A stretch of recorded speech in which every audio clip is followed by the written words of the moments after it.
Hey everyone, and welcome into our game preview presented by Crown Royal. It's Raider Week, and here to break it all down for us is Nate Burleson of Good Morning Football. Nate, what's up, man?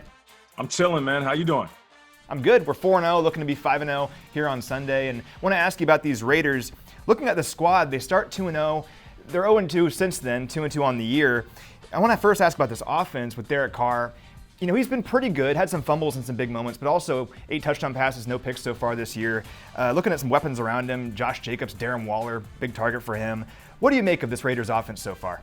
Well, I feel like, one, we have to give Derek Carr some credit. I mean, he's been heavily criticized ever since he signed that long-term deal. You know, anytime you're a $100 million quarterback in this league, you're open for criticism, and he has accepted that. But let's give him credit. Like you said, he hasn't thrown a pick yet, completing almost 75% of his passes. And he's done that without Tyrell Williams, who was supposed to be the true number one within that offense. Banged up Henry Ruggs here and there, he's out.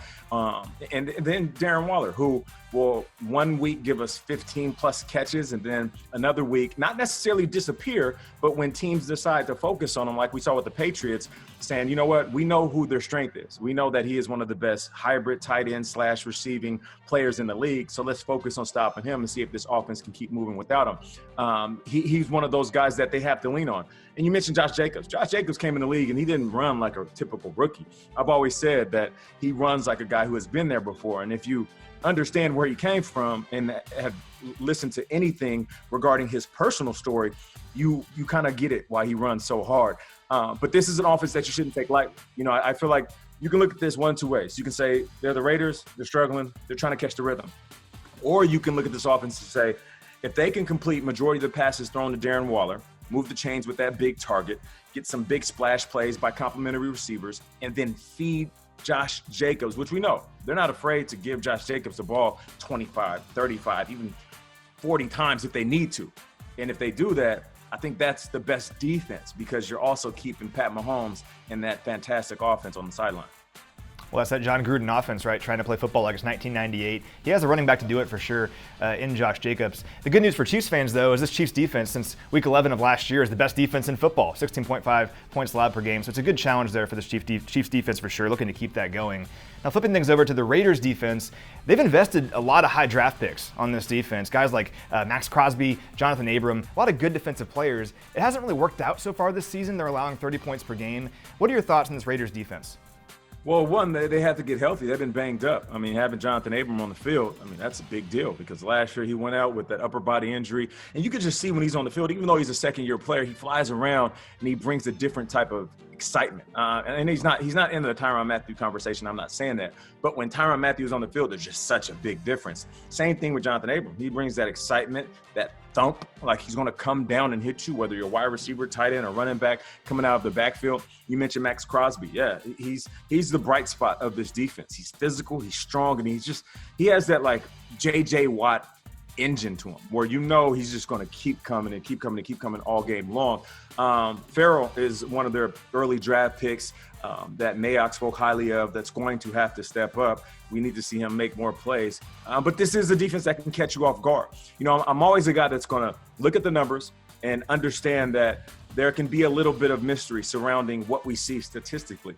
But when it comes to facing teams that have pure talent, that's what they have. Don't always look at the numbers, look at the roster. And if you look at the roster, they have playmakers. So don't get caught off guard by the playmakers. Yeah, we know this Chiefs offense is hungry to show what they can do. They scored just 26 points last week, got off to a slow start, but we know how good this offense is. So looking forward to seeing what they can do here against the Raiders. Now, Nate, looking at what the Chiefs have done in the division over the last several years, they're 28-2 in their last 30 divisional matchups. Just incredible numbers. How do you explain that? They're damn good. The Chiefs are one of the most impressive teams that I've ever seen. And I'm not just saying this. I've said it on the show plenty of times. Pat Mahomes is worth every dollar, and maybe he's even slightly underpaid. The wide receivers are a perfect complement to each other.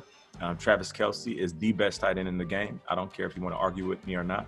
Every running back that you put in the system seems to work. Defensively, I believe that is one of the bright spots of the squad that doesn't get enough credit. I think they're the most underrated defensive unit in the entire NFL. And they proved to be so good last year, especially towards that Super Bowl run, and they're picking up where they left off, because you just mentioned they were holding teams, 17, 16 points a game.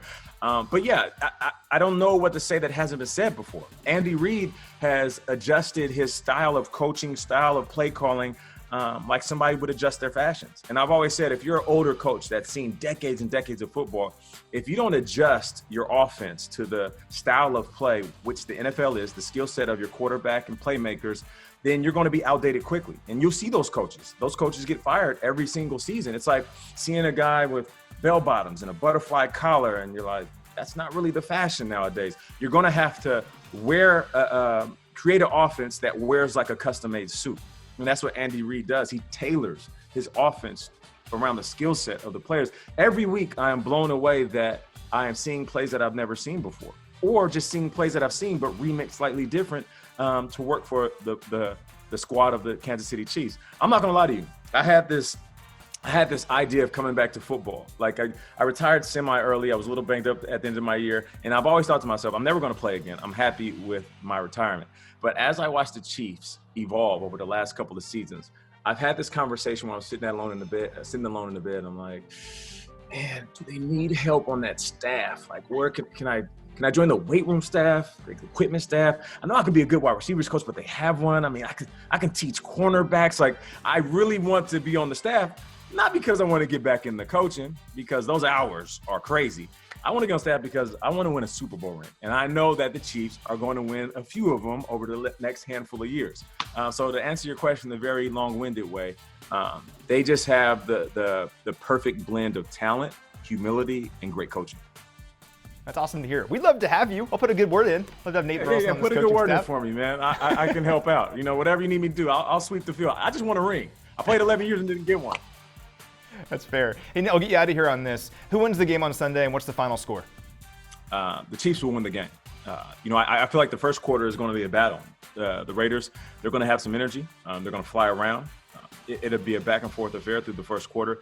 But the Chiefs have a way of separating themselves. You know, I look at them like a healthy Golden State Warriors team with Kevin Durant.